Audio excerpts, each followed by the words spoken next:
को हर हर महादेव। देखिए, आज मैं आपको समझाता हूँ मंत्र क्या है, मंत्रों की फ्रीक्वेंसी क्या है। असल में हम किसी मंत्र को कहते हैं ना कि भाई मंत्र को सिद्ध करें, या फिर मंत्र को सिद्ध करने के बाद अपनी इच्छा अनुसार किसी भी देवी देवता से वर किस प्रकार से मांगा जाता है। ठीक है, मैंने अपनी पहले कई वीडियो में, जैसे अभी मैंने पिछली ही वीडियो डाली थी, उसमें मैंने एक चीज बोली थी। मैंने ये कहा था कि भाई आप चाहें, आप मंत्र का अगर प्रयोग नहीं करते, मैंने कई वीडियो में बताया, आप अगर मंत्र का प्रयोग नहीं करते, आप केवल प्रार्थना करके या फिर अपनी संकल्प शक्ति से किसी चीज का संकल्प लेके उसके द्वारा किसी भी देवी देवता से अपना मन चाहा वर या फिर मन चाही चीज किस तरीके से प्राप्त कर सकते हैं। देखिए, इन सब चीजों में एक ही चीज चलती है जिसे बोलते हैं आकर्षण का सिद्धांत। मतलब किसी भी चीज को अपनी ओर आकर्षित करने की अपने अंदर एक जो प्रबलता आ जाती है, अपने अंदर जो एक बोले तो टैलेंट आ जाता है, वो किस तरीके से हासिल किया जाता है। या फिर जो हमारे जो पूर्वज हुआ करते थे, जो ऋषि मुनि हुआ करते थे, उन्होंने मंत्रों के उच्चारण मंत्रों के उच्चारण को इतना महत्व क्यों दे रखा है।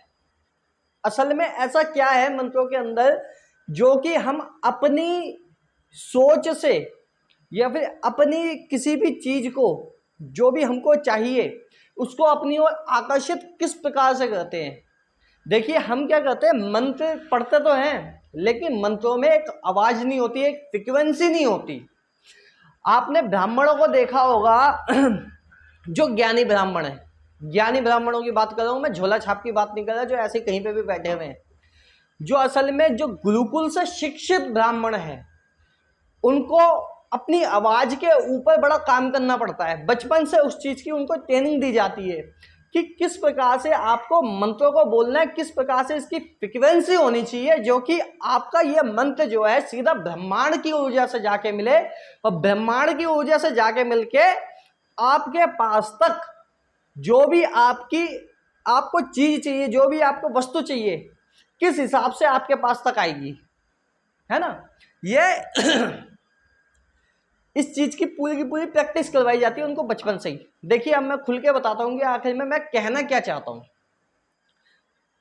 असल में क्या है, मान लीजिए आपको धन चाहिए, ठीक है, आपको धन चाहिए, शक्ति चाहिए, बल चाहिए, यश चाहिए, वैभव चाहिए, ठीक है ना।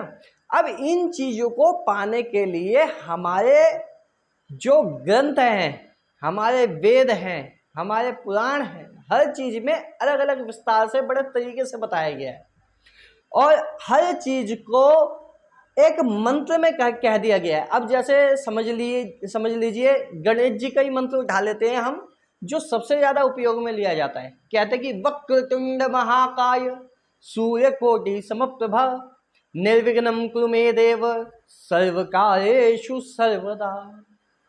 ठीक है, अब इसमें कहना क्या चाह रहे हैं, वक्रतुंड महाकाय, देखिए घुमावदार सूंड वाले, करोड़ों सूर्यों के समान तेज वाले, प्रबल शक्ति वाले, हमारे समस्त प्रकार के विघ्नों को पूर्ण रूप से खत्म कीजिए और हमेशा खत्म करते रहिए। इस तरीके से इनका एक कहने का मकसद बनता है, जो इस मंत्र का मतलब आखिर में ये निकलता है। ठीक है, तो हमारे विघ्नों को हरिए और आगे भी हरते रहिए, इस तरीके से हम कह रहे हैं। और देखिए, मांगने का तरीका देखिए, हमारे पीछे जो हमारे ऋषि मुनि थे, उन्होंने किस तरीके से भगवान से, अपने गणेश जी से अपना वर मांगा। देखिए, मांगने का एक तरीका है।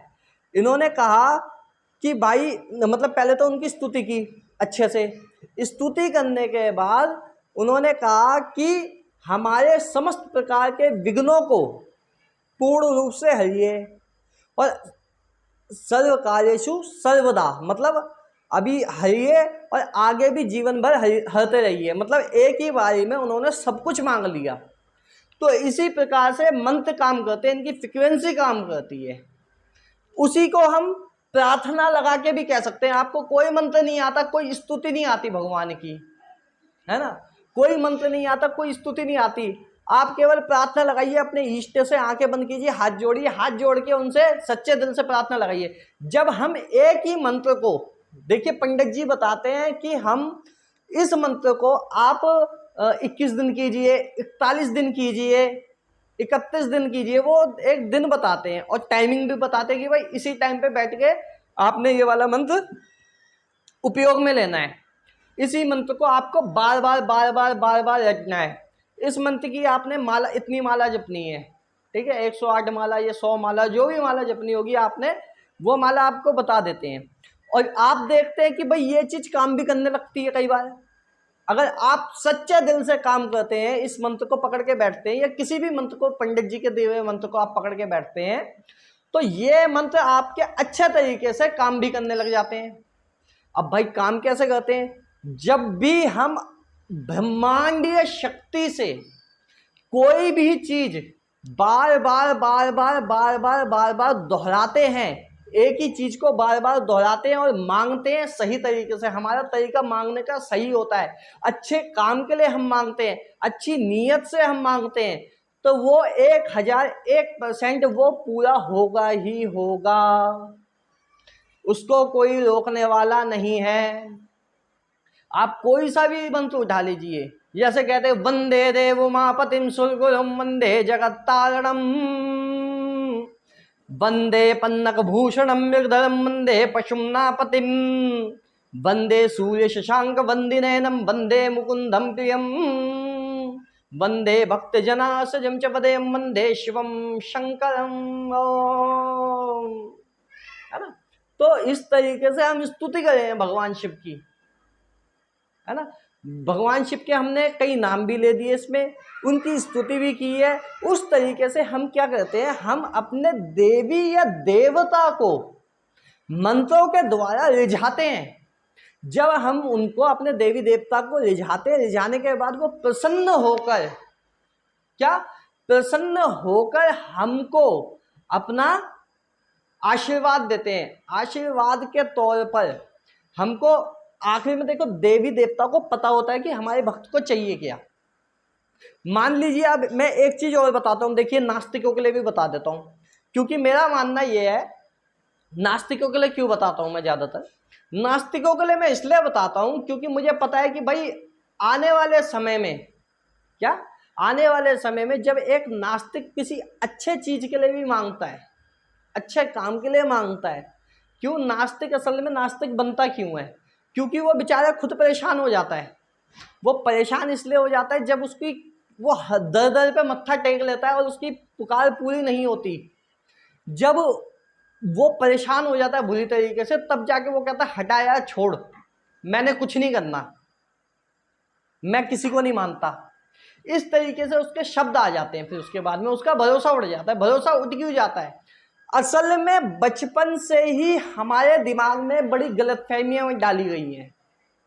हमें उस तरीके से बिल्कुल भी तैयार नहीं किया गया है कि हम अपने देवी देवताओं के बारे में जान सकें, उनसे सही तरीके से मांग सकें, है ना। उनसे सही तरीके से मांगना भी हमको नहीं आता है, और जब हम ढंग से मांग नहीं पाएंगे, अब देखिए माँ है, बच्चा जब तक रोएगा नहीं उसको दूध पिलाएगी नहीं, क्योंकि उसे पता कैसे चलेगा कि भाई इसको भूख लग रही है।